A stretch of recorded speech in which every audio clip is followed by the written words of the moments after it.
HCN ನ್ಯೂಸ್ಗೆ ಸ್ವಾಗತ. ನಾನು ಪ್ರಿಯಾ. ಈಗ ಹೆಡ್ಲೈನ್ಸ್. ಮಲೆನಾಡಿನಲ್ಲಿ ಕಾಡಾನೆಗಳಿಂದ ಅಪಾರ ಪ್ರಮಾಣದ ಬೆಳೆ ನಾಶ. ಗ್ರಾಮದ ಬಳಿ ಬೀಡು ಬಿಟ್ಟಿರುವ 30ಕ್ಕೂ ಹೆಚ್ಚು ಕಾಡಾನೆಗಳ ಹಿಂಡು. ಅರಣ್ಯ ಇಲಾಖೆ ಅಧಿಕಾರಿಗಳಿಗೆ ಜಾಡಿಸಿದ ಕಾಫಿ ಬೆಳೆಗಾರರು. ಕಾಫಿ ಬೆಳೆಗಾರರ ಆಕ್ರೋಶಕ್ಕೆ ತಬ್ಬಿಬ್ಬಾಗಿ ನಿಂತ ಅರಣ್ಯ ಇಲಾಖೆ ಅಧಿಕಾರಿಗಳು. ಬಿಜೆಪಿ ಜೆಡಿಎಸ್ ಪಕ್ಷದಿಂದ ಕಾಂಗ್ರೆಸ್ ವಿರುದ್ಧ ಗದಾ ಪ್ರಹಾರ. ಶೀಘ್ರದಲ್ಲಿ ಶಾಸಕರಿಂದ ರಾಷ್ಟ್ರಪತಿ ಭೇಟಿ. ಶಾಸಕ ರಮೇಶ್ ಬಂಡಿಸಿದ್ದೇಗೌಡ ಹೇಳಿಕೆ. ಹಾಸನ ನಗರಸಭೆಯಲ್ಲಿ ಅಧ್ಯಕ್ಷ ಉಪಾಧ್ಯಕ್ಷರಿಂದ ವಿಶೇಷ ಪೂಜೆ. ನೂತನ ನಗರಸಭೆ ಅಧ್ಯಕ್ಷ ಎಂ ಚಂದ್ರೇಗೌಡ ಮತ್ತು ಉಪಾಧ್ಯಕ್ಷೆ ಲತಾದೇವಿ ಅಧಿಕಾರ ಸ್ವೀಕಾರ. ಗುಂಡೆ ಮುಕ್ತ ನಗರ ಮಾಡೋದಾಗಿ ಪಣತೊಟ್ಟ ನೂತನ ಅಧ್ಯಕ್ಷರು. ಕಾಡಾನೆಗಳಿಂದ ಅಪಾರ ಪ್ರಮಾಣದ ಬೆಳೆ ನಾಶವಾದ ಹಿನ್ನೆಲೆ ಸ್ಥಳಕ್ಕೆ ಬಂದ ಅರಣ್ಯ ಇಲಾಖೆ ಅಧಿಕಾರಿಗಳನ್ನು ಹೇಗಾಮುಗ ತರಾಟೆಗೆ ತೆಗೆದುಕೊಂಡ ಕಾಫಿ ಬೆಳೆಗಾರರು ಎಟಿಎಫ್ ಸಿಬ್ಬಂದಿಯನ್ನು ಕೂಡಿ ಹಾಕಲು ಯತ್ನ ನಡೆಸಿದರು. ಬೇಲೂರು ತಾಲೂಕಿನಲ್ಲಿ ಕಾಡಾನೆಗಳ ಉಪಟಳ ಮಿತಿ ಮೀರಿದ್ದು ಕಾಡಾನೆಗಳ ದಾಳಿಯಿಂದ ಅಪಾರ ಪ್ರಮಾಣದ ಬೆಳೆ ನಾಶವಾಗಿದ್ದು ಸ್ಥಳಕ್ಕೆ ಬಂದ ಅರಣ್ಯ ಇಲಾಖೆ ಎಟಿಎಫ್ ಸಿಬ್ಬಂದಿಯನ್ನ ಕಾಫಿ ಬೆಳೆಗಾರರು ಹಾಗೂ ಸ್ಥಳೀಯರು ಕೂಡಿ ಹಾಕಲು ಯತ್ನಿಸಿರುವ ಘಟನೆ ಬೇಲೂರು ತಾಲೂಕಿನ ಬೆಳಗುಲಿ ಗ್ರಾಮದಲ್ಲಿ ನಡೆದಿದೆ. ಬೆಳಗುಲಿ ಗ್ರಾಮದ ಬಳಿ 30ಕ್ಕೂ ಹೆಚ್ಚು ಕಾಡಾನೆಗಳು ಬೀಡು ಬಿಟ್ಟಿದ್ದು ಪ್ರತಿದಿನ ಕಾಫಿ, ಮೆಣಸು, ಬಾಳೆ, ಅಡಿಕೆ, ಭತ್ತ ಸೇರಿದಂತೆ ಅಪಾರ ಪ್ರಮಾಣದ ಬೆಳೆನಾಶ ಮಾಡುತ್ತಿವೆ. ಇದರಿಂದಾಗಿ ಕಾಫಿ ಬೆಳೆಗಾರರು ಹಾಗೂ ರೈತರು ಕಂಗಾಲಾಗಿ ಹೋಗಿದ್ದಾರೆ. ಬೆಳಗುಲಿ ಗ್ರಾಮದಲ್ಲಿ ಬೀಡು ಬಿಟ್ಟಿರುವ ಕಾಡಾನೆಗಳ ಚಲನವಲನ ಗಮನಿಸಿ ಮಾಹಿತಿ ನೀಡಲು ಬಂದಿದ್ದ ಎಟಿಎಫ್ ಸಿಬ್ಬಂದಿಯನ್ನ ಕೂಡಿ ಹಾಕಲು ಯತ್ನಿಸಿದ್ದಾರೆ. ನಂತರ ಕಾಡಾನೆಗಳನ್ನು ಅರಣ್ಯಕ್ಕೆ ಓಡಿಸುವವರೆಗೂ ಸ್ಥಳದಿಂದ ತೆರಳದಂತೆ ತಾಕೀತು ಮಾಡಿದ್ದಾರೆ. ಸುದ್ದಿ ತಿಳಿದು ಬೆಳಗುಲಿ ಗ್ರಾಮಕ್ಕಾಗಮಿಸಿದ ಆರ್ಎಫ್ಒ ವಿನಯ್ ಹಾಗೂ ಇತರೆ ಅರಣ್ಯ ಇಲಾಖೆ ಸಿಬ್ಬಂದಿಗಳನ್ನು ಹೇಗಾಮುಗ ತರಾಟೆಗೆ ತೆಗೆದುಕೊಂಡಿದ್ದಾರೆ. ರೈತರು ಹಾಗೂ ಕಾಫಿ ಬೆಳೆಗಾರರ ಆಕ್ರೋಶಕ್ಕೆ ಅರಣ್ಯ ಇಲಾಖೆ ಅಧಿಕಾರಿಗಳು ತಬ್ಬಿಬ್ಬಾಗಿದ್ದಾರೆ. ಡಿಎಫ್ಒ ಗ್ರಾಮಕ್ಕೆ ಭೇಟಿ ನೀಡುವವರೆಗೂ ಯಾರು ಇಲ್ಲಿಂದ ಹೋಗಬಾರದೆಂದು ಪಟ್ಟು ಹಿಡಿದಿದ್ದು ಕಡೆಗೆ ಕಾಡಾನೆಗಳನ್ನು ಅರಣ್ಯಕ್ಕೆ ಓಡಿಸುವ ಭರವಸೆ ನೀಡಿದ ನಂತರ ಅಲ್ಲಿಂದ ತೆರಳಲು ಸ್ಥಳೀಯರು ಅನುವು ಮಾಡಿಕೊಟ್ಟಿದ್ದಾರೆ.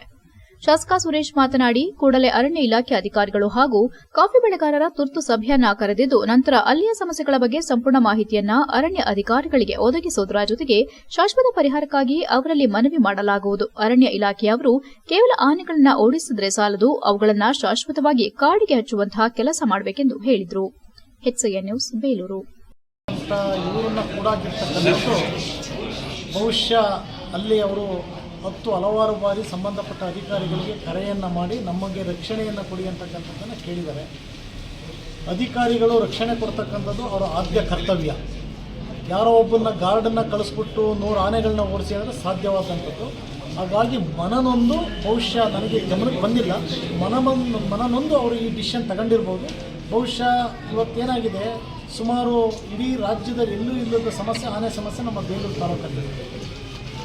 ಒಂದೇ ಕಡೆ 100 ಆನೆಗಳು ಓಡಾಡ್ತಕ್ಕಂಥ ಸಮಸ್ಯೆ ಇದೆ. ಅದಕ್ಕೆ ನಿನ್ನೆ DFOಗೆ ಮತ್ತು ಸಂಬಂಧಪಟ್ಟ ಅಧಿಕಾರಿಗಳಿಗೆ ಹೇಳಿದ್ದೀನಿ.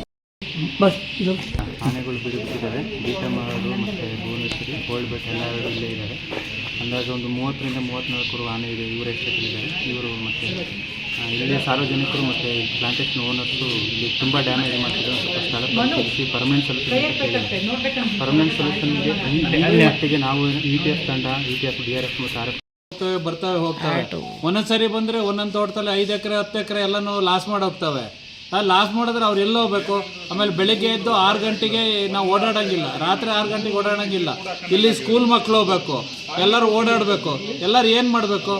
ಇವ್ರು ಕಾಂಪನ್ಸೇಷನ್ನು ಅಷ್ಟು ಇಷ್ಟು ಅಂತಾರೆ, 30 ರೂಪಾಯಿ ಕೊಡ್ತಾರೆ. ನಾವಿಲ್ಲಿ ಕಾಂಪನ್ಸೇಷನ್ ಬೇಕಾಗಿಲ್ಲ, ನಮಗೆ ಪರ್ಮನೆಂಟಾಗಿ ಫಿಕ್ಸ್ ಆಗಬೇಕು. ಇಲ್ಲಿಂದ ಆನೆ ಟ್ರಾನ್ಸ್ಲೊಕೇಶನ್ ಆಗಬೇಕು. ಏನು ಮಾಡಬೇಕು? ಇಡೀ ಫಾರೆಸ್ಟ್ಗೆಲ್ಲವಾ ಇದು. ಬಿಜೆಪಿ ಮತ್ತು ಜೆಡಿಎಸ್ ಪಕ್ಷದವರು ಕಾಂಗ್ರೆಸ್ ವಿರುದ್ಧ ಗದಾ ಪ್ರಹಾರ ಮಾಡುತ್ತಿದ್ದು ಈ ಬಗ್ಗೆ ಮನದಟ್ಟು ಮಾಡಲು ಶೀಘ್ರದಲ್ಲಿಯೇ ರಾಷ್ಟ್ರಪತಿ ಭೇಟಿ ಮಾಡೋದಾಗಿ ಕಾಂಗ್ರೆಸ್ ಪಕ್ಷದ ಶಾಸಕ ರಮೇಶ್ ಬಂಡಿಸಿದ್ದೇಗೌಡ ತಿಳಿಸಿದರು.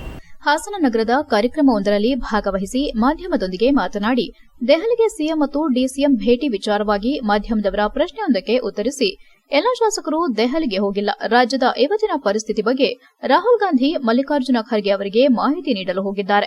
ನಾವೇ ಎಲ್ಲ ಶಾಸಕರು ಒತ್ತಾಯ ಮಾಡುತ್ತಿದ್ದೇವೆ, ರಾಷ್ಟ್ರಪತಿ ಅವರನ್ನ ಭೇಟಿ ಮಾಡೋಣ ಎಂದಿದ್ದೇವೆ.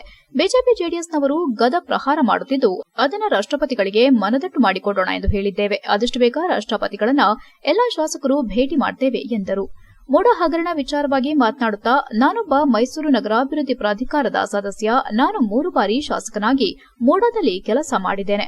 ಅರ್ಜಿ ಇಲ್ಲದೇನೆ ಹೇಗೆ ಮಂಜೂರು ಮಾಡಲಾಗುತ್ತದೆ? ಅರ್ಜಿ ಇಲ್ಲ ಅಂತ ನಾವೇನು ಹೇಳಿಲ್ಲ. ಮಂಜೂರಾತಿ ಮಾಡಿಕೊಡಿ ಎಂದು ಅರ್ಜಿ ಕೊಟ್ಟಿದ್ದಾರೆ. ಯಾರ್ಯಾರದೋ ಬೇನಾಮಿ ಆಸ್ತಿ ಇದೆ, ತನಿಖೆ ಆಗುತ್ತಿದೆ. ಕುಮಾರಣ್ಣನ ಸ್ನೇಹಿತರು ಎಷ್ಟು ಬೇನಾಮಿ ಆಸ್ತಿ ಮಾಡಿದ್ದಾರೆ ಅಂತ ಹೇಳ್ತೀವಿ. ನನ್ನ ಕಾರಿನಲ್ಲಿ ದಾಖಲೆಗಳಿವೆ. ಸುಮ್ಮನೆ ವೈಯಕ್ತಿಕ ದ್ವೇಷ ಮಾಡಬಾರದು ಅಂತ ಸುಮ್ಮನಿದ್ದೇವೆ. ಯಾವ್ಯಾವ ಶಾಸಕರು ಏನೇನ್ ಮಾಡಿದ್ದಾರೆ ಎಂದು ಪೂರ್ಣ ಪ್ರಮಾಣದಲ್ಲಿ ಇನ್ನು 2 ದಿನಗಳಲ್ಲಿ ಹೇಳ್ತೇವೆ ಎಂದರು. ಕೆಪಿಸಿಸಿ ಅಧ್ಯಕ್ಷರ ಬದಲಾವಣೆ ವಿಚಾರವಾಗಿ ಮಾಧ್ಯಮದೊಂದಿಗೆ ಮಾತನಾಡಿ, ಕೆಪಿಸಿಸಿ ಅಧ್ಯಕ್ಷರು 2 ಕಡೆ ಇದ್ದಾರೆ. ಅಧಿಕಾರ ಇದ್ದಾಗ ಬದಲಾವಣೆ ಮಾಡಬೇಕು, ನಾನೇ ಬಿಟ್ಕೊಡ್ತೇನೆ, ಬೇರೆ ಯಾರನ್ನಾದ್ರೂ ಮಾಡಿ ಎಂದು ನೇರವಾಗಿ ಹೈಕಮಾಂಡ್ಗೆ ಹೇಳಿದ್ದಾರೆ. ಯಾರನ್ನ ಮಾಡಬೇಕು, ಯಾರು ಪಕ್ಷವನ್ನ ಮುನ್ನಡೆಸುತ್ತಾರೋ ಹೈಕಮಾಂಡ್ ತೀರ್ಮಾನ ಮಾಡುತ್ತೆ. ಅವರೇ ಸ್ವತಃ ಬಿಟ್ಟುಕೊಡಲು ಸಿದ್ದರಿದ್ದಾರೆ. ನಾನು ರಾಜ್ಯದ ಉಪಮುಖ್ಯಮಂತ್ರಿಯಾಗಿ 2 ಬಾರಿ ಖಾತೆಗಳನ್ನ ಇಟ್ಟುಕೊಂಡು ನಿರ್ವಹಿಸುವುದು ಕಷ್ಟವಾಗಿದೆ. ನೀವೇ ಯಾರನ್ನಾದ್ರೂ ಮಾಡಿ ಅಂತ ಹೈಕಮಾಂಡ್ಗೆ ಮನವಿ ಮಾಡಿದ್ದಾರೆ. ಶೀಘ್ರದಲ್ಲಿ ಬದಲಾವಣೆ ಆಗಲಿದೆ ಎಂದರು. ತಪ್ಪು ಬರೆದಾಗ ವೈಟ್ನರ್ ಹಾಕೋದು ಸಹಜ. ನ್ಯಾಯಾಂಗ ತನಿಖೆಗೆ ಕೊಟ್ಟಿದ್ದೇವೆ, ಪರಿಶೀಲನೆ ಮಾಡಲಿ. ಸಿದ್ದರಾಮಯ್ಯ ಮೇಲಿನ ವೈಯಕ್ತಿಕ ದ್ವೇಷವನ್ನ ಈ ಮಟ್ಟಕ್ಕೆ ತೆಗೆದುಕೊಂಡು ಹೋಗಬಾರದಿತ್ತು. ಸಿದ್ದರಾಮಯ್ಯ ಅವರ ಜೊತೆ ಪ್ರಾಮಾಣಿಕವಾಗಿ ಕೆಲಸ ಮಾಡಿದವರು. ಅವರ ವಿರುದ್ಧ ಒಂದೇ ಒಂದು ಕಪ್ಪು ಚುಕ್ಕೆ ಇಲ್ಲ. ಅವರು ಹೆದರಿಕೊಳ್ಳುವ ಸ್ವಭಾವದವರಲ್ಲ, ಹೆದರೋದು ಇಲ್ಲ. ಅವರು ರಾಜಕಾರಣ ಮಾಡ್ತಿದ್ದಾರೆ, ನಾವು ರಾಜಕಾರಣ ಮಾಡಲೇಬೇಕಲ್ವೇ ಎಂದು ಹೇಳಿದರು. HCN news, Hassan. ಈ ಹಿಂದೆ JDS ಪಕ್ಷದ ಚಿಹ್ನೆಯಿಂದ ಗೆದ್ದು ಶಾಸಕರಾಗಿ ಆಯ್ಕೆ ಆಗಿದ್ದಂಥ ಮಾನ್ಯ ಶಿವಲಿಂಗೇಗೌಡರು 80-90 ಭಾಗಕ್ಕೂ ಹೆಚ್ಚಿನ JDS ಕಾರ್ಯಕರ್ತರನ್ನ ತಮ್ಮೊಟ್ಟಿಗೆ ಕರ್ಕೊಂಡು ಹೋದರು. ಉದಾಹರಣೆ, ನಮ್ಮ ನಗರಸಭಾ ಸದಸ್ಯರುಗಳಲ್ಲಿ 15 ಜನ ಏನೋ JDS ಚಿಹ್ನೆಯಿಂದ ಗೆದ್ದಿದ್ರು. ನಮ್ಮ ಜೊತೆ ಉಳಿದಿದ್ದಂಥವರು ಕೇವಲ 2 ಮಾತ್ರ. ಇನ್ನು ಎಲ್ಲರನ್ನೂ ಅವರೊಟ್ಟಿಗೆ ಕಾಂಗ್ರೆಸ್ ಪಕ್ಷಕ್ಕೆ ಕರ್ಕೊಂಡು ಹೋಗಿದರು. ನಿನ್ನೆ ಪಕ್ಷದ ಸೂಚನೆಯಂತೆ 15ನೇ ತಾರೀಕು ನಾವೊಂದು ಸಭೆಯನ್ನು ಮಾಡ್ತೇವೆ. ಎಲ್ಲ ನಗರಸಭಾ ಸದಸ್ಯರುಗಳಿಗೂ ಕೂಡ ಮೀಟಿಂಗಿನ ನೋಟಿಸನ್ನು ಕೊಟ್ಟು, ನೀವು ಸಭೆಯಲ್ಲಿ ಭಾಗವಹಿಸಿ ಯಾರನ್ನು ಒಮ್ಮತದಿಂದ ಅಧ್ಯಕ್ಷ ಉಪಾಧ್ಯಕ್ಷ ಆಯ್ಕೆ ಮಾಡಬೇಕು ಅನ್ನೋವಂಥ ಸಲಹೆಯನ್ನು ನೀವು ಕೊಡಿ ಅಂತೇಳಿ ಕರೆದಾಗ, ನೋಟಿಸನ್ನು ಎಲ್ಲರ ಮನೆ ಬಾಗಿಲು ಕೂಡ ಅಂಟಿಸಿ, ಕೆಲವರಿಗೆ ನೋಟಿಸನ್ನು ಕೈಯಿಂದ ಕೊಟ್ಟು ಫೋನ್ ಮುಖಾಂತರ ತಿಳಿಸಿ ಎಲ್ಲ ಮಾಡಿಯೂ ಕೂಡ ಮೀಟಿಂಗು ಕೂಡ ಕೆಲವರು ಅವತ್ತು ಭಾಗವಹಿಸಿರಲಿಲ್ಲ. ಪಕ್ಷದ ಹಾಸನ ನಗರಸಭೆಗೆ ಆಯ್ಕೆಯಾಗಿರುವ ನೂತನ ಅಧ್ಯಕ್ಷ ಚಂದ್ರೇಗೌಡ ಹಾಗೂ ಉಪಾಧ್ಯಕ್ಷೆ ಲತಾದೇವಿ ನಗರಸಭೆಯಲ್ಲಿ ವಿಶೇಷ ಪೂಜೆ ಸಲ್ಲಿಸಿ ಅಧಿಕಾರ ಸ್ವೀಕರಿಸಿದರು. ಮೊದಲಿಗೆ ಅಧ್ಯಕ್ಷರಾದ ಚಂದ್ರೇಗೌಡರು ತಮ್ಮ ಕಚೇರಿಯಲ್ಲಿ ಸಾಂಪ್ರದಾಯಿಕವಾಗಿ ದೇವರಿಗೆ ಪೂಜೆ ಸಲ್ಲಿಸಿದ ನಂತರ ತಮ್ಮ ಸ್ಥಾನವನ್ನು ಅಲಂಕರಿಸಿದರು. ಈ ಸಂದರ್ಭದಲ್ಲಿ ಅವರು ನೂರಾರು ಬೆಂಬಲಿಗರು, ಹಿತೈಷಿಗಳು, ನಗರಸಭೆ ಸದಸ್ಯರು, ಜೆಡಿಎಸ್ ಮುಖಂಡರು ಹಾಗೂ ಅಪಾರ ಅಭಿಮಾನಿಗಳು ಶಾಲುಗಳನ್ನು ಹೊದಿಸಿ ಹಾರ ಹಾಕಿ ಸಿಹಿ ತಿನ್ನಿಸಿ ಶುಭ ಹಾರೈಸಿ ಅಭಿನಂದನೆ ಸಲ್ಲಿಸಿದರು. ಅಧ್ಯಕ್ಷ ಚಂದ್ರೇಗೌಡರ ಕುಟುಂಬ ವರ್ಗದವರು ಪೂಜಾ ಕಾರ್ಯದಲ್ಲಿ ಭಾಗಿಯಾಗಿದ್ದರು. ನಂತರ ಸುದ್ದಿಗಾರರೊಂದಿಗೆ ಮಾತನಾಡಿದ ನೂತನ ನಗರಸಭಾ ಅಧ್ಯಕ್ಷ ಚಂದ್ರೇಗೌಡ, ಜೆಡಿಎಸ್ ಪಕ್ಷದಲ್ಲಿ ಸಾಮಾನ್ಯ ಕಾರ್ಯಕರ್ತರಿಗೂ ಅಧಿಕಾರ ಸಿಗುತ್ತದೆ ಎಂಬುದಕ್ಕೆ ನಾನೇ ಉದಾಹರಣೆ. ಕಳೆದ ಅನೇಕ ವರ್ಷಗಳಿಂದ ಪಕ್ಷಕ್ಕಾಗಿ ದುಡಿದ ಪರಿಣಾಮ ಇಂದು ನಗರಸಭೆ ಅಧ್ಯಕ್ಷ ಸ್ಥಾನ ಸಿಕ್ಕಿದೆ. ಇದಕ್ಕೆ ಸಹಕಾರ ನೀಡಿದ ಜೆಡಿಎಸ್ ನಾಯಕರು, ಎಲ್ಲ ನಗರಸಭೆ ಸದಸ್ಯರಿಗೂ ಧನ್ಯವಾದ ಅರ್ಪಿಸುವುದಾಗಿ ಹೇಳಿದರು. ನನ್ನ ಪಾಲಿಗೆ ಅಧ್ಯಕ್ಷ ಪದವಿ ಸಿಕ್ಕಿರೋದಕ್ಕೆ ತುಂಬಾ ಸಂತೋಷವಾಗಿದೆ. ಈ ಸಂದರ್ಭದಲ್ಲಿ ನಮ್ಮ ತಂದೆ ಮೈಲಾರಿಗೌಡರನ್ನ ನೆನಪು ಮಾಡಿಕೊಂಡು ಈ ಸ್ಥಾನದಲ್ಲಿ ಕೂರೋದಕ್ಕೆ ಇಷ್ಟಪಡುತ್ತೇನೆ. ಮುಖ್ಯವಾಗಿ ದಿವಂಗತ HS ಪ್ರಕಾಶ್, ದೇವೇಗೌಡರು, ಕುಮಾರಸ್ವಾಮಿ, ಶಾಸಕ ಸ್ವರೂಪ್, ರೇವಣ್ಣ ಇವರೆಲ್ಲರ ಅಭಿಮಾನದಿಂದ ಈ ಸ್ಥಾನ ದೊರಕಿದೆ ಎಂದರು. ಹಾಸನ ನಗರಸಭೆ ವ್ಯಾಪ್ತಿಯಲ್ಲಿ ರಸ್ತೆ, ವಿದ್ಯುತ್, ಚರಂಡಿ, ಕಸದ ಸಮಸ್ಯೆ ಹೀಗೆ 10 ಹಲವು ಸಮಸ್ಯೆಗಳಿವೆ. ಪ್ರತಿ ಸಮಸ್ಯೆಗಳ ಬಗ್ಗೆ ಹಂತ ಹಂತವಾಗಿ ಗಮನ ಹರಿಸಿ ಎಲ್ಲಾ ಸಮಸ್ಯೆಗಳನ್ನು ಬಗೆಹರಿಸುವ ನಿಟ್ಟಿನಲ್ಲಿ ಪ್ರಾಮಾಣಿಕ ಪ್ರಯತ್ನ ಮಾಡೋದಾಗಿ ಹೇಳಿದ ಅವರು, ಸ್ವಚ್ಛತೆ ಹಾಗೂ ಗುಂಡಿ ಮುಕ್ತ ಹಾಸನ ನಗರ ನಿರ್ಮಾಣ ನನ್ನ ಪ್ರಮುಖ ಧ್ಯೇಯವಾಗಿದೆ ಎಂದರು. ಮೊದಲಿಗೆ ಉಪಾಧ್ಯಕ್ಷರಾದ ಲತಾದೇವಿ ತಮ್ಮ ಕಚೇರಿಯಲ್ಲಿ ದೇವರಿಗೆ ಪೂಜೆ ಸಲ್ಲಿಸಿದರು. ಈ ಸಂದರ್ಭದಲ್ಲಿ ತಮ್ಮ ಸ್ಥಾನದಲ್ಲಿ ನಗರಸಭೆ ನೂತನ ಉಪಾಧ್ಯಕ್ಷರು ಕುಳಿತುಕೊಳ್ಳುತ್ತಿದ್ದಂತೆ ನಗರಸಭೆ ಸದಸ್ಯರು, ಜೆಡಿಎಸ್ ಮುಖಂಡರು ಹಾಗೂ ಅವರ ಅಭಿಮಾನಿಗಳು ಶಾಲುಗಳನ್ನು ಹೊದಿಸಿ ಹಾರ ಹಾಕಿ ಸಿಹಿ ತಿನ್ನಿಸುವುದರ ಮೂಲಕ ಶುಭ ಹಾರೈಸಿದರು. ಬಳಿಕ ಉಪಾಧ್ಯಕ್ಷೆ ಲತಾದೇವಿ ಮಾತನಾಡಿ, ನಾನು ನಗರಸಭೆ ಉಪಾಧ್ಯಕ್ಷೆಯಾಗಿ ಆಯ್ಕೆಯಾಗಿರುವುದು ತುಂಬಾ ಸಂತಸ ತಂದಿದೆ. ನನ್ನನ್ನು ಈ ಸ್ಥಾನಕ್ಕೆ ಕೂರಿಸಲು ಸಹಕಾರ ನೀಡಿದ ಮಾಜಿ ಪ್ರಧಾನಿ HD ದೇವೇಗೌಡರು, ಮಾಜಿ ಸಿಎಂ HD ಕುಮಾರಸ್ವಾಮಿ, ಮಾಜಿ ಸಚಿವ HD ರೇವಣ್ಣ ಹಾಗೂ ಶಾಸಕ HP ಸ್ವರೂಪ್ ಸೇರಿದಂತೆ ಎಲ್ಲರಿಗೂ ಧನ್ಯವಾದ ತಿಳಿಸುವುದಾಗಿ ಹೇಳಿದರು. ತಮ್ಮ ಅಧಿಕಾರ ಅವಧಿಯ ಉದ್ದಕ್ಕೂ ನಗರಸಭೆ ವ್ಯಾಪ್ತಿಯಲ್ಲಿ ಒಳ್ಳೆ ಕೆಲಸಗಳನ್ನು ಮಾಡಿ ಹಾಸನ ನಗರವನ್ನು ಸ್ವಚ್ಛ ಮತ್ತು ಸುಂದರವಾಗಿಸುವ ನಿಟ್ಟಿನಲ್ಲಿ ಶ್ರಮ ವಹಿಸುವೆ ಎಂದರು. ಈ ಸಂದರ್ಭದಲ್ಲಿ ಉಪಾಧ್ಯಕ್ಷರ ಪತಿ ಸುರೇಶ್ ಮತ್ತು ಮಕ್ಕಳು ಉಪಸ್ಥಿತರಿದ್ದರು. ಇದೇ ವೇಳೆ ಜೆಡಿಎಸ್ ತಾಲೂಕು ಅಧ್ಯಕ್ಷ ಎಸ್ ದ್ಯಾವೇಗೌಡ, ನಗರಸಭೆ ಸದಸ್ಯ ಸಮೀರ್ ಖಾನ್, ಆಮೀರ್ ಜಾನ್, ಮಂಜುನಾಥ್, ಯೋಗೇಂದ್ರ, ಬೊಮ್ಮೇಗೌಡ, ಕುಮಾರ್ ಸೇರಿದಂತೆ ಇತರರು ಉಪಸ್ಥಿತರಿದ್ದರು. HCN news, Hassan. ತುಂಬ ಸಂತೋಷ ಆಗ್ತಾ ಇದೆ ಸರ್. ಇವತ್ತು ಈ ಅಧ್ಯಕ್ಷ ಸ್ಥಾನದ ಪದವಿ ನನ್ನ ಪಾಲಿಗೆ ಒಲಿದು ಬಂದಿರೋದು. ನಮ್ಮ ಈ ಸಂದರ್ಭದಲ್ಲಿ ನಮ್ಮ ತಂದೆ ದಿವಂಗತ ಮೈಲಾರಿಗೌಡರು ಈ ರಾಜಭವನವನ್ನು ನೆನೆಸ್ಕೊಂಡು ಆಮೇಲೆ ನನ್ನನ್ನು ಈ ಸ್ಥಾನಕ್ಕೆ ಕೂರೋಕ್ಕೆ ಮುಖ್ಯವಾಗಿ ನಮ್ಮ ಎಚ್ ಎಸ್ ಪ್ರಕಾಶ್ ಅನಿಲ್ ಕುಮಾರ್ ಅವರು ನಾನು ಈಗ ದೇವೇಗೌಡರು, ಕುಮಾರಸ್ವಾಮಿ ಅವರು, ಸ್ವರೂಪ್ ಅವರು, ರೇವಣ್ಣನವರು ಇವರೆಲ್ಲರ ಒಂದು ಅಭಿಮಾನ, ಆಮೇಲೆ ನಾನು ಪಕ್ಷದ ಮೇಲೆ ಇಟ್ಟಿದ್ದ ಭರವಸೆ. ಧನ್ಯವಾದಗಳು. ಇವತ್ತು ಪಥ ಸ್ವೀಕರಿಸಿದ್ದೀವಿ. ಒಳ್ಳೆ ಟೈಮ್ನಲ್ಲಿ ಅದರಿಂದ ಇವತ್ತು ಸ್ವೀಕರಿಸಿದ್ದೀವಿ. ಎಲ್ಲರಿಗೂ ಒಳ್ಳೆಯದಾಗಲಿ. ಈ ಹಾಸನದ ಉಪಾಧ್ಯಕ್ಷರಾಗಿ ಆಯ್ಕೆ ಆಗಿರೋದಕ್ಕೆ ನನಗೆ ತುಂಬ ಖುಷಿ ಆಗ್ತಾಯಿದೆ. ಇದೇ ಒಂದು ನಿಟ್ಟಿನಲ್ಲಿ ಎಲ್ಲರಿಗೂ ಒಳ್ಳೆ ಕಾರ್ಯಗಳನ್ನ ಅಧ್ಯಕ್ಷರು, ಶಾಸಕರು ಮತ್ತು ರೇವಣ್ಣ ಸಾಹೇಬರು ಎಲ್ಲರೂ ಸೇರಿ ಹೇಗೆ ಹೇಳ್ತಾರೆ ಆ ರೀತಿ ನಾವು ಮುಂದೆನೂ ನೆಡ್ಕೊಂಡು ಹೋಗ್ತೀವಿ. ಹಾಸನದಲ್ಲಿ ಆಗಿರುವಂಥ ಸಮಸ್ಯೆಗಳಿಗೆ ಮುಂದಿನ ನೀವು ಉಪಾಧ್ಯಕ್ಷ ಆಯ್ಕೆ ಆಗಿರಲ್ಲ, ಸೊ ಅದನ್ನು ಯಾವ ರೀತಿ ಕ್ರಮ ಕೈಗೊಳ್ತೀರಾ ನೀವು? ಅಧ್ಯಕ್ಷರು ನಮ್ಮ ಸದಸ್ಯರುಗಳು ಎಲ್ಲರೂ ಒಟ್ಟುಗೂಡಿ ಎಲ್ಲ ಮಾಧ್ಯಮದವರಿಗೂ ಹಾಗೂ ನಮ್ಮ ಸದಸ್ಯರಿಗೂ ಹಾಗೂ ನಮ್ಮ ಶಾಸಕರಿಗೆ ಸ್ವರೂಪಣ್ಣವ್ರಿಗೂ ಮತ್ತು ರೇವಣ್ಣ ಸಾಹೇಬ್ರಿಗೂ ಎಲ್ಲ ಸ್ನೇಹಿತರಿಗೂ ನಮಸ್ಕಾರ. ಏನಂದರೆ ತುಂಬ ಸಮಸ್ಯೆ ಇದೆ ನಗರಸಭೆಯಲ್ಲಿ. ಏನಂದರೆ ಖಾತೆಗಳಿಗಾಗಲಿ, ಇನ್ನೊಂದಕ್ಕಾಗಲಿ, ನೀರಿಗಾಗಲಿ, ಸ್ವಚ್ಛತೆಗಾಗಲಿ ಎಲ್ಲದಕ್ಕೂ ಸ್ವಲ್ಪ ಪ್ರಾಬ್ಲಮ್ ಇದೆ. HCN ನ್ಯೂಸ್ನಲ್ಲಿ ಈಗ ಒಂದು ಪುಟ್ಟ ಬ್ರೇಕ್.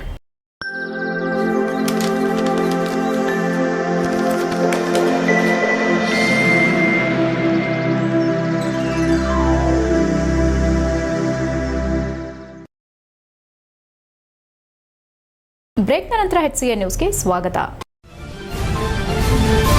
ಸಮಾಜದಲ್ಲಿ ನಡೆಯುವ ಪೊಲೀಸರ ಕಾರ್ಯಶೈಲಿ ವೃತ್ತಿ ಜೀವನದಲ್ಲಿ ಅವರು ಎದುರಿಸುವ ಚಾಲೆಂಜ್ ಅನ್ನೇ ಕೇಂದ್ರೀಕರಿಸಿರುವ ಲಾಫಿಂಗ್ ಬುದ್ಧ ಸಿನಿಮಾ ಇದೇ ತಿಂಗಳು 30ರಂದು ರಾಜ್ಯಾದ್ಯಂತ ತೆರೆ ಕಾಣಲಿದೆ ಎಂದು ನಾಯಕ ನಟ ಪ್ರಮೋದ್ ಶೆಟ್ಟಿ ತಿಳಿಸಿದರು. ಹಾಸನದಲ್ಲಿ ಗುರುವಾರ ಮಾತನಾಡಿದ ಅವರು, ರಕ್ಷಿತ್ ಶೆಟ್ಟಿ ಫಿಲ್ಮ್ಸ್ ಅಡಿಯಲ್ಲಿ ನಿರ್ಮಾಣವಾಗುತ್ತಿರುವ ಇದೊಂದು ಕುಟುಂಬ ಸಮೇತರಾಗಿ ನೋಡುವ ಸದಾಭಿರುಚಿಯ ಚಲನಚಿತ್ರವಾಗಿದೆ. ಹುದ್ದೆಗೆ ಆಯ್ಕೆಯಾಗುವ ಪೊಲೀಸರು ಫಿಟ್ ಆಗಿರುತ್ತಾರೆ, ತರುವಾಯ ಏಕೆ ದಪ್ಪವಾಗ್ತಾರೆ, ಇದಕ್ಕೆ ಕಾರಣ ಏನೆಂಬುದರ ಮೇಲೆ ಸಿನಿಮಾ ಬೆಳಕು ಚೆಲ್ಲುತ್ತದೆ. ಇದು ಅತಿಯಾದ ತೂಕ ಇರುವ ಮುಖ್ಯ ಪೇದೆಯೊಬ್ಬರು ಹೇಗೆ ಪರಿಸ್ಥಿತಿಗಳನ್ನು ಸಂಭಾಳಿಸುತ್ತಾರೆ ಎಂಬುದನ್ನು ಹೇಳುತ್ತೆ. ಭಾರತ್ ರಾಜ್ ಕತೆ ಬರೆದು ಚಿತ್ರ ನಿರ್ದೇಶನ ಮಾಡಿದ್ದಾರೆ. ಅನೇಕ ಗಂಟೆ ಸ್ಟೇಷನ್ನಲ್ಲೇ ಕುಳಿತು ಕತೆ ಬರೆದಿದ್ದಾರೆ. ಹೀಗಾಗಿ ಸಿನಿಮಾ ನೈಜವಾಗಿ ಮೂಡಿಬಂದಿದೆ ಎಂದರು. ಹಿಂದೆ ಸಾಂಗ್ಲಿಯಾನ ಮೊದಲಾದ ಸಿನಿಮಾಗಳು ಪೊಲೀಸ್ ಅಧಿಕಾರಿಯ ಸಾಹಸಗಾಥೆ, ಕರ್ತವ್ಯ ಶೈಲಿ, ಅಪರಾಧ ಪತ್ತೆ ಹಚ್ಚುವ ವಿಧಾನಗಳ ಮೇಲೆ ಸಿನಿಮಾ ಬೆಳಕು ಚೆಲ್ಲುತ್ತಿತ್ತು. ಆದರೆ ನಮ್ಮ ಸಿನಿಮಾದಲ್ಲಿ ಯಾವುದೇ ಉದ್ದಟತನ ಇಲ್ಲ. ಫಿಸಿಕಲಿ ದಪ್ಪ ಇದ್ರೂ ನಗುಮುಗದಿಂದಲೇ ವ್ಯಾಜ್ಯಗಳನ್ನು ಹೇಗೆ ಬಗೆಹರಿಸುತ್ತಾರೆ ಎಂಬುದನ್ನು ಸಿನಿಮಾದಲ್ಲಿ ತೋರಿಸಲಾಗಿದೆ. ಪೊಲೀಸರ ಬಗ್ಗೆ ಯಾವುದೇ ಭಯ ಬೇಡ, ಅವರು ಸಮಾಜದ ಒಳಿತಿಗಾಗಿ ಇರುವವರು ಎಂಬುದು ನಮ್ಮ ಚಿತ್ರದಲ್ಲಿ ಇದೆ ಎಂದರು. ಪೊಲೀಸರು ಮನುಷ್ಯರು, ಅವರಿಗೂ ಸಂಸಾರ ಇದೆ, ಅವರಿಗೂ ಮಹತ್ವ ಇದೆ. ಸರ್ಕಾರಿ ಹಿರಿಯ ಪ್ರಾಥಮಿಕ ಶಾಲೆ ರೀತಿಯಲ್ಲೇ ಈ ಸಿನಿಮಾವೂ ಇದೆ. ನಮ್ಮ ಚಿತ್ರದಲ್ಲಿ ಇಡಿಯಾಗಿ ಹಾಸ್ಯಕ್ಕೆ ಒತ್ತು ನೀಡಲಾಗಿದೆ ಎಂದು ನುಡಿದರು. ನಟ ದಿಗಂತ್ ಒಂದು ವಿಶೇಷ ಪಾತ್ರದಲ್ಲಿ ನಟಿಸಿದ್ದಾರೆ. ನಮ್ಮ ಪಾತ್ರವೇ ಹಾಸ್ಯವಾಗಿದೆ. ಇಡೀ ದೃಶ್ಯ ಸನ್ನಿವೇಶವೇ ಕಾಮಿಡಿ ಸೃಷ್ಟಿಸುತ್ತದೆ ಎಂದ ಅವರು, ನಮ್ಮ ಚಿತ್ರವನ್ನ ಪೊಲೀಸ್ ಇಲಾಖೆಗೆ ಅರ್ಪಣೆ ಮಾಡಲಾಗಿದೆ ಎಂದು ಲಾಫಿಂಗ್ ಬುದ್ಧ ಸಿನಿಮಾ ಬಗ್ಗೆ ಮಾಹಿತಿ ನೀಡಿದರು. ಕಲಾವಿದರಾದ ಸೃಜನೀತ್ ಶೆಟ್ಟಿ, ದೀಪಕ್ ರಾಜ್, ಶ್ಯಾಮಸುಂದರ್, ಸ್ನೇಹಶ್ರೀ ಇತರರು ಉಪಸ್ಥಿತರಿದ್ದರು. HCN news Hassan. ಹಾಗಾಗಿ ಲಾಫಿಂಗ್ ಬುದ್ಧ ಅನ್ನುವಂಥ ಸಿನಿಮಾ ಒಬ್ಬ ಓವರ್ ವೆಯ್ಟ್ ಹೆಡ್ ಕಾನ್ಸ್ಟೇಬಲ್ನ ಕತೆ. ಯಾಕೆ ಪೊಲೀಸ್ ಅವರು ತೂಕ ಹೆಚ್ಚಾಗ್ತಾರೆ? ಯಾಕಂದರೆ ಟ್ರೈನಿಂಗ್ ಮಾಡಬೇಕಾದ್ರೆ ಅವರು ಫಿಟ್ನೆಸ್ಸು ಕರೆಕ್ಟಾಗಿರುತ್ತೆ. ಟ್ರೈನಿಂಗ್ ಆದ ನಂತರ ಯಾಕೆ ಅವ್ರಿಗೆ ಫಿಟ್ನೆಸ್ನ ಮೇಂಟೈನ್ ಮಾಡೋದಕ್ಕಾಗಲ್ಲ? ಎಲ್ಲರೂ ಅಲ್ಲ, ಕೆಲವರು. ಯಾಕೆ ಆ ಫಿಟ್ನೆಸ್ನ ಮೇಂಟೈನ್ ಮಾಡೋಕ್ಕಾಗಲ್ಲ ಅಂದರೆ ಅವ್ರ ವರ್ಕ್ ಪ್ರೆಷರ್ ಹೆಂಗಿರುತ್ತೆ, ಅವ್ರಿಗೆ ಟೆನ್ಷನ್ ಹೆಂಗಿರುತ್ತೆ, ಅವ್ರ ಕೆಲಸದ ರೀತಿ ನೀತಿಗಳು ಹೇಗಿರುತ್ತೆ, ಅವರು ಊಟ ತಿಂಡಿಯ ಸಮಯ ಇರಲ್ಲ, ಅಥವಾ ಮನೆಗಳಲ್ಲಿ ಊಟ ಮಾಡುವಂಥ ಟೈಮ್ ಇರಲ್ಲ. ಸೊ ಈ ಥರದ್ದೆಲ್ಲ ಸುಮಾರಷ್ಟು ವಿಚಾರಗಳನ್ನು ಭರತ್ ರಾಜು ಹಲವಾರು ಪೊಲೀಸ್ ಅವ್ರ ಜೊತೆ ಕೂತು ಈ ಕಥೆಯನ್ನು ತಯಾರು ಮಾಡಿದ್ದಾರೆ. ಸುಮಾರಷ್ಟು ದಿನ ಸ್ಟೇಷನ್ಗಳಲ್ಲೇ ಕೂತು ನೈಜವಾಗಿ ಬರಬೇಕು ಅನ್ನೋದಕ್ಕೋಸ್ಕರ ಆ ಸ್ಟೇಷನ್ನಿನ ಓಡಾಟ ಹೇಗಿರುತ್ತೆ, ನಡವಳಿಕೆ ಹೇಗಿರುತ್ತೆ ಅನ್ನೋದನ್ನು ಗಮನಿಸಿ ಸುಮಾರಷ್ಟು ಸಿನಿಮಾಗಳು ಪೊಲೀಸ್ ಬಗ್ಗೆ ಬಂದಿದೆ. ಅಂದರೆ ಎಲ್ಲರೂ ಸಾಂಗ್ಲಿಯಾನಿಂದ ಹಿಡಿದು ಇವತ್ತು ರೀಸೆಂಟ್ ಸುದೀಪ್ ಸರ್ ಮಾಡಿರೋ ಸಿನಿಮಾ ತನಕನೂ ನಿಮಗೆ ಒಂದು ಪಾತ್ರ ನಿಭಾಯಿಸಿದ್ದೀನಿ. ಗೋವರ್ಧನ್ ಅವರ ಆಪೋಸಿಟ್ ಆಗಿದ್ದೊಂದು ಕ್ಯಾರೆಕ್ಟರ್ ಟ್ರಾವೆಲ್ ಆಗುತ್ತೆ ಸಿನಿಮಾದಲ್ಲಿ. ಮತ್ತು ಪೊಲೀಸ್ ಅವರು ಯೂಶ್ವಲಿ ತುಂಬ ನೆಗೆಟಿವಿಟಿ ಫೇಸ್ ಮಾಡ್ತಾ ಇರ್ತಾರೆ ಲೈಫಲ್ಲಿ.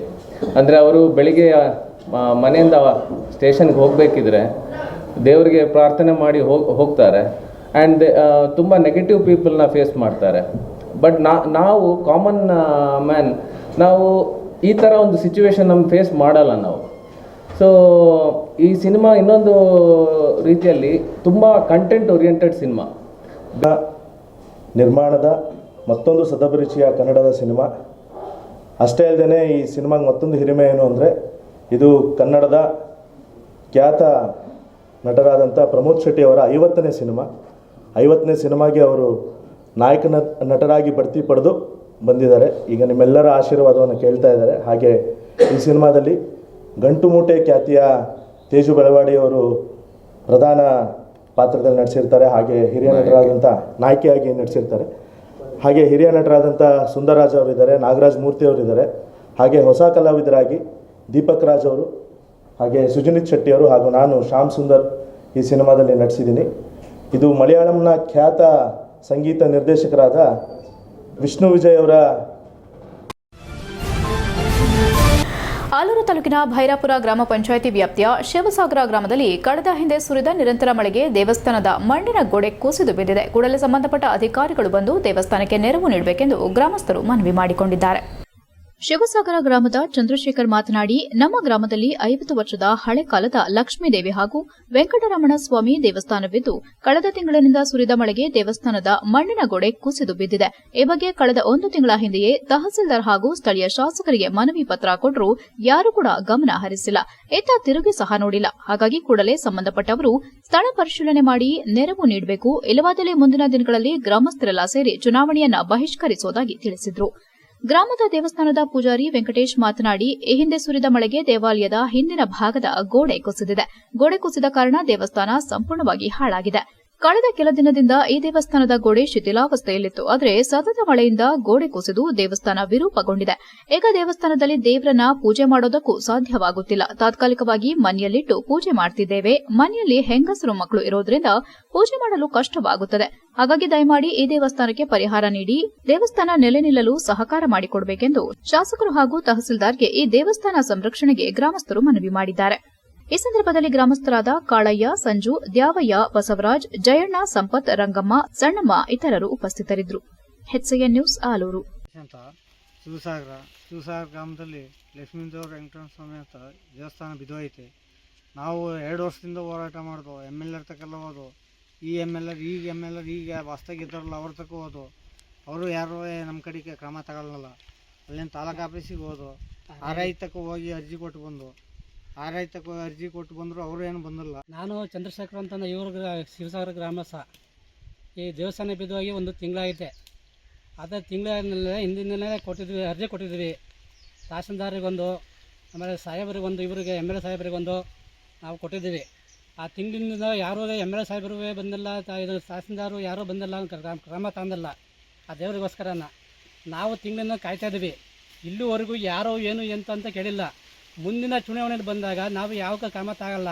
ಯಾರೋ ಏನು ಅಂತ 1 ತಿಂಗಳಿಂದ ನಾವು ಕಾಯ್ತಾ ಇದ್ದೀವಿ. ಅವತ್ತು ಬರ್ತಾರೆ ಅಂತ ಕಾಯ್ತಾ.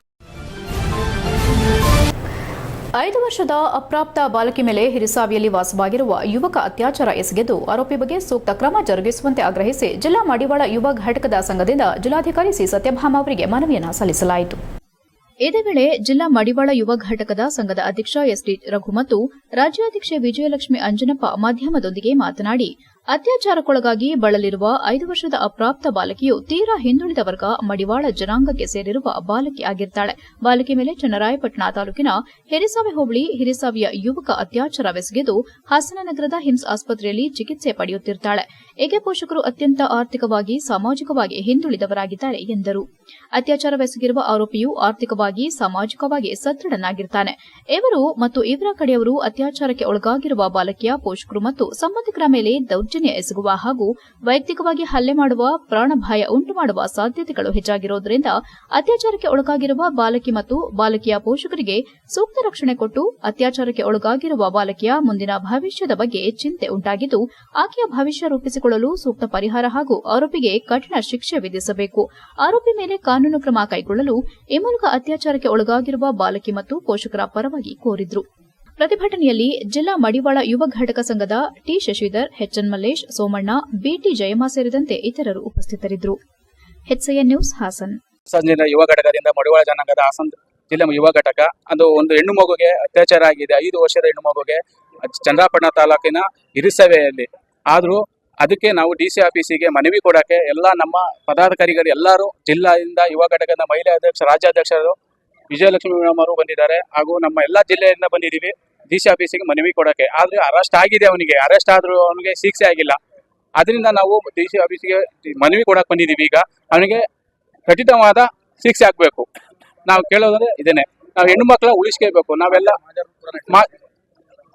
ಮಾಜಾರ್ ತಗೊಂಡಿಲ್ಲ, ಇನ್ನು ಮಾಜಾರ್ ಮಾಡಿಲ್ಲ. ಹೋಗಿ ಸ್ಪಾಟಿಗೆ ಅವರ ತಂದೆಗೆ ಧಮಕಿ ಆಗ್ತಾ ಇದ್ದಾರೆ ಅವರು. ನಾವು ಅದರಿಂದ ಜೀವ ಬೆದರಿಕೆ ಆಗ್ತಾ ಇದ್ದಾರೆ. ಅದರಿಂದ ನಾವು SP ಆಫೀಸಿಂದ DC ಆಫೀಸ್ ಅವರಿಗೆಲ್ಲ ಲೆಟರ್ ಕೊಟ್ಟಿದ್ದೀವಿ. ಈಗ ತಗೊಂಡಿದ್ದಾರೆ ಮೇಡಮ್ ಅವರು. ಅದನ್ನ ನಮ್ಮ ಪತ್ರಿಕೆಯವರು ಇದನ್ನ HCN ನ್ಯೂಸ್ನಲ್ಲಿ ಈಗ ಒಂದು ಪುಟ್ಟ ಬ್ರೇಕ್.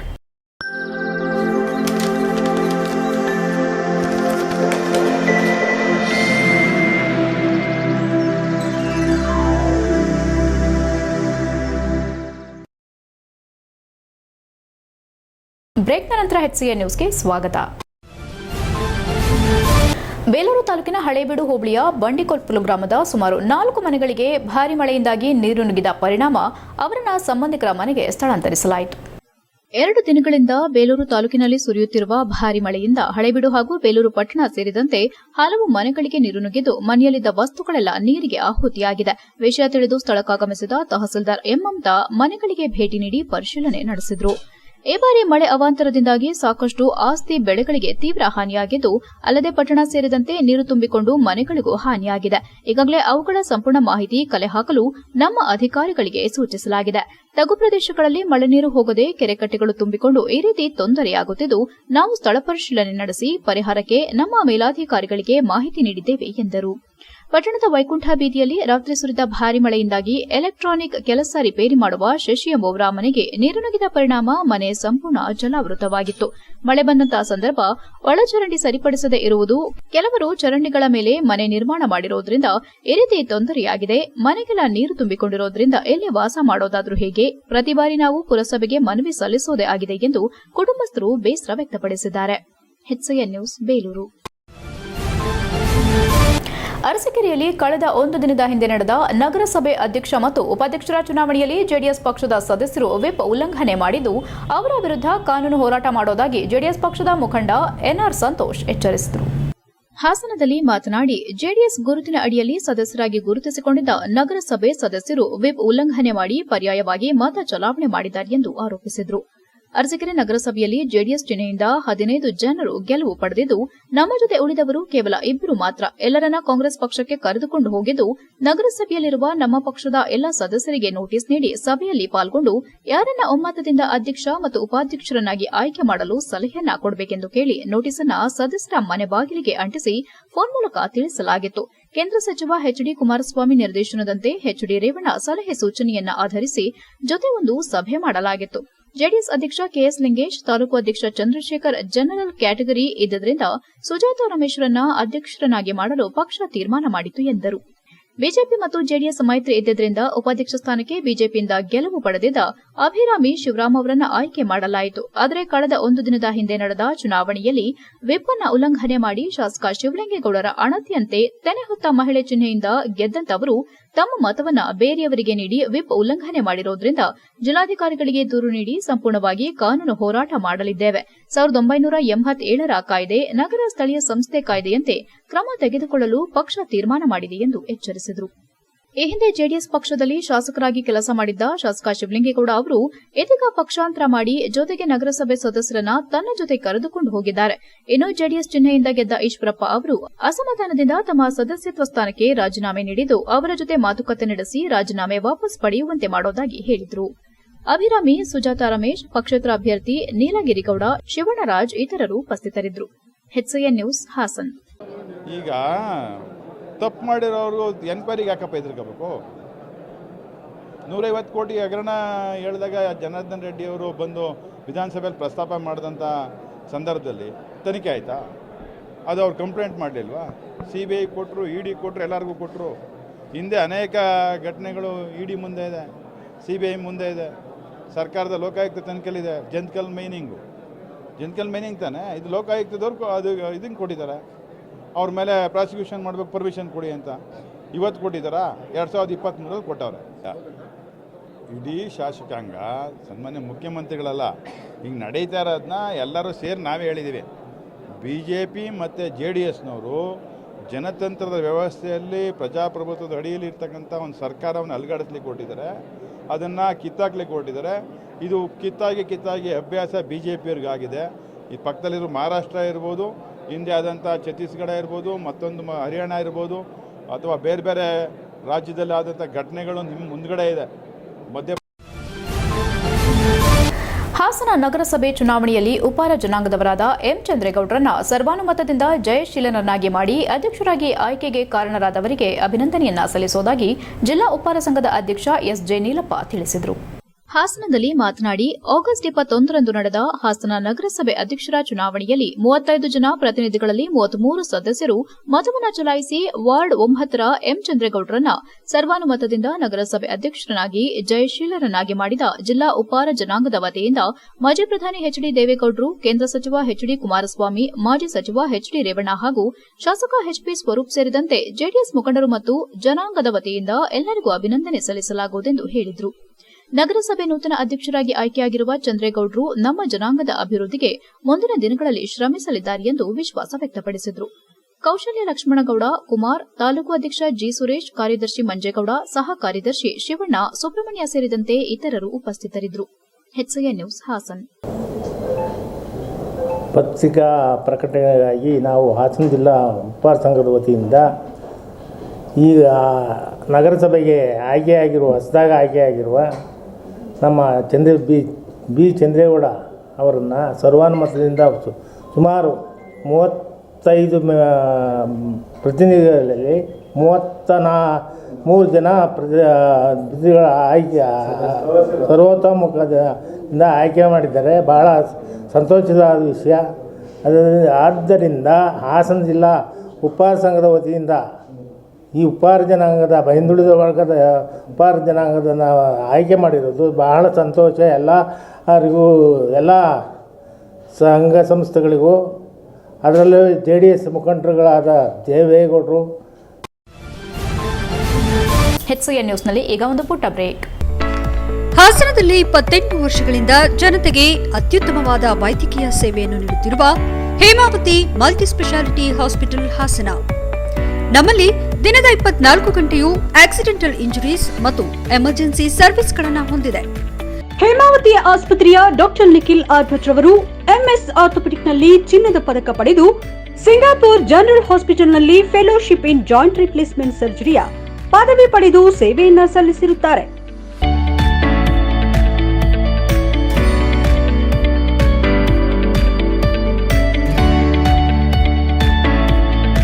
ನಮ್ಮಲ್ಲಿ ಆಂಬ್ಯುಲೆನ್ಸ್ ಸೇವೆಯೂ ಲಭ್ಯ. ಇನ್ನೇಕೆ ತಡ? ನೀವು ಯಾವುದೇ ಮೂಳೆ ಸಮಸ್ಯೆ ಹೊಂದಿದರೆ ಇಂದೇ ಭೇಟಿ ನೀಡಿ ಹೇಮಾವತಿ ಮಲ್ಟಿ ಸ್ಪೆಷಾಲಿಟಿ ಹಾಸ್ಪಿಟಲ್, ಉತ್ತರ ಬಡಾವಣೆ, ಹಾಸನ. ಬ್ರೇಕ್ನ ನಂತರ HCN ನ್ಯೂಸ್ಗೆ ಸ್ವಾಗತ. ಹಾಸನ ತಾಲೂಕಿನ ದೊಡ್ಡಗೆಣಗೆರೆ ಗ್ರಾಮದಲ್ಲಿ ಹಾಸನ ಲಯನ್ಸ್ ಕ್ಲಬ್, ಸರ್ಕಾರಿ ನರ್ಸಿಂಗ್ ಕಾಲೇಜು ಮತ್ತು ಜೀವಜ್ಯೋತಿ ಆಸ್ಪತ್ರೆ ಇವರ ಸಂಯುಕ್ತಾಶ್ರಯದಲ್ಲಿ ರಾಷ್ಟ್ರೀಯ ಸೇವಾ ಯೋಜನೆಯ ವಿಶೇಷ ವಾರ್ಷಿಕ ಶಿಬಿರದಲ್ಲಿ ಬೃಹತ್ ಆರೋಗ್ಯ ತಪಾಸಣಾ ಶಿಬಿರವನ್ನು ಲಯನ್ಸ್ ಕ್ಲಬ್ ಅಧ್ಯಕ್ಷ IG ರಮೇಶ್ ಉದ್ಘಾಟಿಸಿದರು. ನಂತರ ಮಾತನಾಡಿ, ರಾಷ್ಟ್ರೀಯ ಸೇವಾ ಯೋಜನೆಯಿಂದ ಉತ್ತಮ ಕೆಲಸ ನಿರ್ವಹಿಸುತ್ತಿದ್ದು ಕಾಲೇಜಿನಲ್ಲೂ ಕೂಡ ಉತ್ತಮ ಬೋಧನೆ ನೀಡುತ್ತಿದೆ. ನರ್ಸಿಂಗ್ ಮಾಡಿದ ವಿದ್ಯಾರ್ಥಿಗಳು ಶಿಕ್ಷಣದ ನಂತರ ತಮ್ಮ ಸೇವೆಯನ್ನ ನೀಡುತ್ತಾರೆ. ಇಂದು ನರ್ಸಿಂಗ್ ಅವರ ಸೇವೆ ಮುಖ್ಯವಾಗಿದೆ. ಕೊರೋನಾ ಸಂದರ್ಭದಲ್ಲಿ ನರ್ಸ್ಗಳ ಸೇವೆ ಮರೆಯುವ ಹಾಗಿಲ್ಲ ಎಂದರು. ಸರ್ಕಾರಿ ನರ್ಸಿಂಗ್ ಕಾಲೇಜಿನಲ್ಲಿ ಉತ್ತಮ ಬೋಧನೆ ದೊರಕುತ್ತಿದ್ದು ಇಲ್ಲಿ ಶಿಕ್ಷಣ ಪಡೆಯುವವರು ಉತ್ತಮವಾಗಿ ಸಮಾಜ ಸೇವೆಯಲ್ಲಿ ತೊಡಗಿದ್ದಾರೆ ಎಂದು ಕಿವಿಮಾತು ಹೇಳಿದರು. ಇನ್ನು ಆರೋಗ್ಯ ಎಂಬುದು ಬಹಳ ಮುಖ್ಯ. ಎಷ್ಟು ಆಸ್ತಿ ಅಂತಸ್ತಿದ್ರೂ ಆರೋಗ್ಯ ಇಲ್ಲದಿದ್ರೆ ಅವುಗಳೆಲ್ಲ ಉಪಯೋಗಕ್ಕೆ ಬರೋದಿಲ್ಲ ಎಂದು ಹೇಳಿದರು. ಕಾಲಕಾಲಕ್ಕೆ ಆರೋಗ್ಯವನ್ನ ತಪಾಸಣೆ ಮಾಡಿಸಿಕೊಳ್ಳುವ ಮೂಲಕ ಉತ್ತಮ ಆರೋಗ್ಯ ನಿಮ್ಮದಾಗಿಸಿಕೊಳ್ಳುವಂತೆ ಕರೆ ನೀಡಿದರು. ಆರೋಗ್ಯ ಶಿಬಿರದಲ್ಲಿ ಉಚಿತವಾಗಿ ಮಧುಮೇಹ, ಅಧಿಕ ರಕ್ತದ ಒತ್ತಡ, ಕಣ್ಣಿನ ಪರೀಕ್ಷೆ, ದಂತ ಪರೀಕ್ಷೆ, ಮೂಳೆ ತಜ್ಞರು, ಇನ್ನೂ ಅನೇಕ ಕಾಯಿಲೆಗಳಿಗೆ ಉಚಿತ ಪರೀಕ್ಷೆ ಮತ್ತು ಸಮಾಲೋಚನೆ ಕಾರ್ಯಕ್ರಮ ಹಮ್ಮಿಕೊಳ್ಳಲಾಗಿತ್ತು. ಸರಿಸುಮಾರು 550ಕ್ಕೂ ಅಧಿಕ ಜನರು ಈ ಶಿಬಿರದ ಪ್ರಯೋಜನ ಪಡೆದುಕೊಂಡರು. ಕಾರ್ಯಕ್ರಮದ ಆಯೋಜನೆ ಮತ್ತು ಅಧ್ಯಕ್ಷತೆಯನ್ನ ಸರ್ಕಾರಿ ನರ್ಸಿಂಗ್ ಕಾಲೇಜಿನ ಪ್ರಾಂಶುಪಾಲರಾದ ಶ್ರೀಮತಿ ರತ್ನಮ್ಮ ಅವರು ವಹಿಸಿದ್ರು. ಕಾರ್ಯಕ್ರಮದಲ್ಲಿ ಹಾಸನ್ ಲಯನ್ಸ್ ಕ್ಲಬ್ನ ಜಿಲ್ಲಾ ಅಂಬಾಸಿಡರ್ ಅಶೋಕ್ ಕುಮಾರ್, ಕಾರ್ಯದರ್ಶಿ ರವಿಕುಮಾರ್ ಬಲ್ಲೇನಹಳ್ಳಿ, ಖಜಾಂಚಿ CV ನಾಗರಾಜ್, ಉಪಾಧ್ಯಕ್ಷ H ರಮೇಶ್, ವೆಂಕಟೇಗೌಡರು, ಜೀವಜ್ಯೋತಿ ಆಸ್ಪತ್ರೆಯ ವೈದ್ಯ ಡಾ ಚಂದನ್ ಇತರರು ಉಪಸ್ಥಿತರಿದ್ದರು. HCN news Haasan. ಒಬ್ಬರನ್ನಾರ ಮನೆಗೆ ಇಟ್ಕೋಬೇಕು, ಎಲ್ಲರನ್ನೂ ಹೊರಗೆ ಕಳಿಸ್ಬಿಟ್ರೆ ನಮ್ಮನ್ನು ನೋಡ್ಕೊಳೋರು ಯಾರು? ಇವತ್ತಿನ ಪರಿಸ್ಥಿತಿ ಅದಾಗ್ತಾ ಇದೆ. ಈಗ ಯಾರು ಮನೆಗೆ ಕೇಳಿದ್ರು ಸರ್ ಎಲ್ಲಿ ಬೇಕು, ನಮಗೆ ಒಬ್ಬರು ನರ್ಸಿಂಗ್ ಬೇಕು ಸರ್, ದುಡ್ಡಲ್ಲ, ಸಂಪೂರ್ಣ ನಮ್ಮ ಆಸ್ತಿನಿ ಅವ್ರ ಹೆಸರಿಗೆ ಬರ್ಬಿಡ್ತೀನಿ ಕುಟುಂಬದ ಏನೇನೈತೆ ಅಲ್ಲ, ನಾನು ಸಾಯೋ ತನಕ ನೋಡ್ಕೊಂಡ್ರೆ ಸಾಕು, ಇಬ್ಬರು ಮಕ್ಕಳು ನಮ್ಮಿಂದ ದೂರ ಆಗೋಗಿದ್ದಾರೆ. ಎಲ್ಲ ಸಕಲೇಶಪುರ ತಾಲೂಕಿನ ಬೆಳಗೋಡು ಹೋಬಳಿಯ ಉದೇವರ ಗ್ರಾಮದಲ್ಲಿ ತಡರಾತ್ರಿ 34 ವರ್ಷದ ನಾಗೇಶ್ ಎಂಬುವರ ಮೇಲೆ ಕಾಡಾನೆ ದಾಳಿ ಮಾಡಿರುವ ಘಟನೆ ನಡೆದಿದೆ. ನಾಗೇಶ್ ಅವರು ಸ್ಕೂಟಿಯಲ್ಲಿ ಅಂಗಡಿಗೆ ಹೋಗಿ ಬರುವಾಗ ಮನೆಗೆ 100 ಮೀಟರ್ ದೂರ ಕಾಡಾನೆ ಏಕಾಏಕಿ ದಾಳಿ ಮಾಡಿದೆ. ಸ್ಕೂಟಿ ಪುಡಿಪುಡಿಯಾಗಿದ್ದು ನಾಗೇಶ್ ಅವರಿಗೆ ಗಾಯಗಳಾಗಿದ್ದು ಪ್ರಾಣಾಪಾಯದಿಂದ ಪಾರಾಗಿದ್ದಾರೆ. ಸಕಲೇಶಪುರ ಕ್ರಾಫರ್ಡ್ ಆಸ್ಪತ್ರೆಯಲ್ಲಿ ಚಿಕಿತ್ಸೆ ಕೊಡಿಸಿ ಹೆಚ್ಚಿನ ಚಿಕಿತ್ಸೆಗಾಗಿ ಜಿಲ್ಲಾಸ್ಪತ್ರೆಗೆ ಕರೆದೊಯ್ಯಲಾಗಿದೆ. HCN news Sakleshpur. ಕೊನೆಯಲ್ಲಿ ಮತ್ತೊಮ್ಮೆ ಮುಖ್ಯಾಂಶಗಳು. ಮಲೆನಾಡಿನಲ್ಲಿ ಕಾಡಾನೆಗಳಿಂದ ಅಪಾರ ಪ್ರಮಾಣದ ಬೆಳೆ ನಾಶ. ಗ್ರಾಮದ ಬಳಿ ಬೀಡು ಬಿಟ್ಟಿರುವ 30ಕ್ಕೂ ಹೆಚ್ಚು ಕಾಡಾನೆಗಳ ಹಿಂಡು. ಅರಣ್ಯ ಇಲಾಖೆ ಅಧಿಕಾರಿಗಳಿಗೆ ಜಾಡಿಸಿದ ಕಾಫಿ ಬೆಳೆಗಾರರು. ಕಾಫಿ ಬೆಳೆಗಾರರ ಆಕ್ರೋಶಕ್ಕೆ ತಬ್ಬಿಬ್ಬಾಗಿ ನಿಂತ ಅರಣ್ಯ ಇಲಾಖೆ ಅಧಿಕಾರಿಗಳು. ಬಿಜೆಪಿ ಜೆಡಿಎಸ್ ಪಕ್ಷದಿಂದ ಕಾಂಗ್ರೆಸ್ ವಿರುದ್ಧ ಗದಾಪ್ರಹಾರ. ಶೀಘ್ರದಲ್ಲಿ ಶಾಸಕರಿಂದ ರಾಷ್ಟ್ರಪತಿ ಭೇಟಿ. ಶಾಸಕ ರಮೇಶ್ ಬಂಡಿಸಿದ್ದೇಗೌಡ ಹೇಳಿಕೆ. ಹಾಸನ ನಗರಸಭೆಯಲ್ಲಿ ಅಧ್ಯಕ್ಷ ಉಪಾಧ್ಯಕ್ಷರಿಂದ ವಿಶೇಷ ಪೂಜೆ. ನೂತನ ನಗರಸಭೆ ಅಧ್ಯಕ್ಷ ಎಂ ಚಂದ್ರೇಗೌಡ ಮತ್ತು ಉಪಾಧ್ಯಕ್ಷೆ ಲತಾದೇವಿ ಅಧಿಕಾರ ಸ್ವೀಕಾರ. ಗುಂಡೆ ಮುಕ್ತ ನಗರ ಮಾಡೋದಾಗಿ ಪಣತೊಟ್ಟ ನೂತನ ಅಧ್ಯಕ್ಷರು. ಎಷ್ಟೊತ್ತು ನೀವು ನೋಡಿದ್ದು ಹಾಸನದ ಸುದ್ದಿ ಅಂದ್ರೆ HCN ನ್ಯೂಸ್.